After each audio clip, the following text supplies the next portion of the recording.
Hello friends, कैसे हैं आप सब लोग। मैं Manju Verma all in one blogs में आपका हार्दिक स्वागत करती हूं। आज हम भूमि के प्रकार के बारे में जानेंगे। भूमि के प्रकार के बारे में जानना बहुत ज़रूरी है क्योंकि हम मीन्स लेखपाल लोगों को सबसे ज़्यादा जो काम पड़ते हैं वो भूमि से रिलेटेड काम आते हैं और इसके लिए हमें ये जानना बहुत ज़रूरी है कि किस प्रकार की भूमि है। तो आइए समझते हैं इसको। यानी कि भूमि के प्रकार में हम देखते हैं कि एक जो टाइप होता है वो शासकीय भूमि होता है, जिसे हम सरकारी भूमि भी कहते हैं। शासकीय भूमि यानी सरकारी भूमि, और एक होता है लगानी भूमि, यानी जिसमें लगान से ही नाम पता चल रहा है कि जिसमें हमें लगान देनी पड़ती है, वो लगानी भूमि कहलाती है। यानी कि ये क्या होती है, व्यक्तिगत भूमि होती है, ये सरकारी भूमि होती है। अब सरकारी भूमि को भी देखते हैं तो दो पार्ट्स में डिवाइड करते हैं। एक सरकारी भूमि में आबादी वाली भूमि होती है और दूसरी जो भूमि होती है वो वन भूमि, यानी कि वो वन विभाग की भूमि होती है। इसको पड़त भूमि भी कहते हैं। तो आबादी वाली भूमि होती है और वन भूमि या पड़त वाली भूमि। यानी कि लगानी भूमि में अगर हम देखेंगे तो लगानी भूमि दो प्रकार की होती है। एक होती है पुश्तैनी भूमि और दूसरी होती है रजिस्ट्रीकृत भूमि। पुश्तैनी भूमि, जैसा कि नाम से भी पता चल रहा है, ये मेरा पुश्तैनी मकान है, जो कहते हैं पुश्तैनी मीन्स घर है। तो ये क्या है, पुश्तैनी का मतलब होता है जो भूमि जो होती है वो दादा परदादा से हमें मिलती है।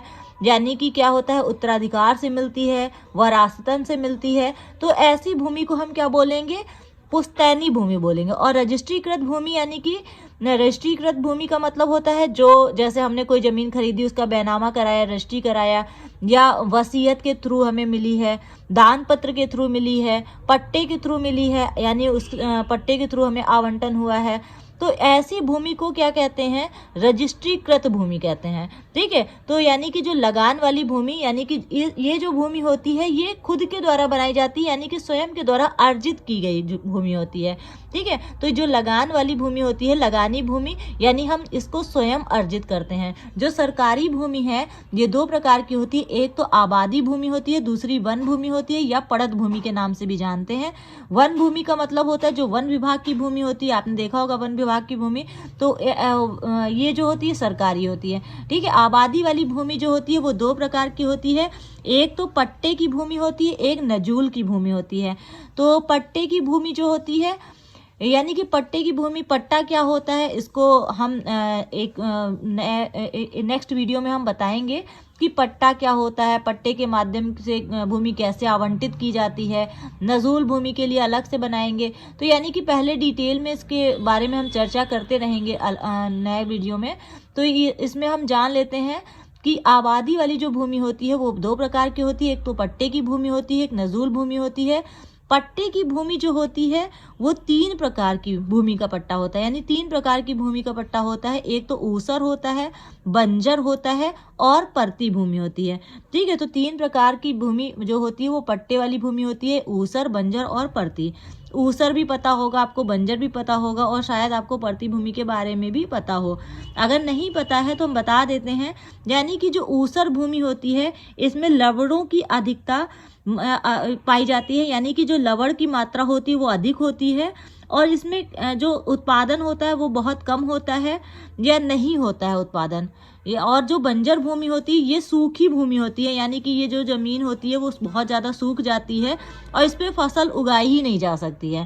ठीक है। इसमें फसल उगाई ही नहीं जा सकती है। और जो परती भूमि होती है ये कुछ समय के लिए बिना खेती किए छोड़ दी जाती है ताकि इस मिट्टी की जो उपजाऊ क्षमता है वो बढ़ जाए। यानी कि मिट्टी की उपजाऊ बनाने के लिए इसे काफ़ी समय तक छोड़ दिया जाता है। तो ये परती भूमि होती है। ये किसके पार्ट्स हैं, ये पट्टे की भूमि है। यानी कि ऊसर, बंजर और परती भूमि पट्टे की भूमि होती है। और नजूल भूमि के बारे में हम बाद में चर्चा करेंगे।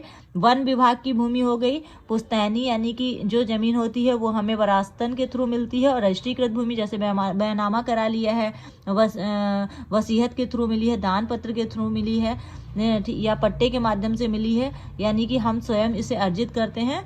तो आगे हम जो हमारा नेक्स्ट वीडियो होगा तो वो हम समझेंगे कि पट्टा क्या होता है, पट्टा किस टाइप से मिलता है, किस ज़मीन का पट्टा कितने समय के लिए मिलता है, तो उसके बारे में हम विस्तृत रूप से चर्चा करेंगे। तो अगर मेरा वीडियो पसंद आया हो तो प्लीज़ इसे लाइक करें, ज़्यादा से ज़्यादा शेयर करें, और अगर आपने मेरे चैनल को सब्सक्राइब नहीं किया है तो प्लीज़ सब्सक्राइब कर लीजिए। Thank you so much.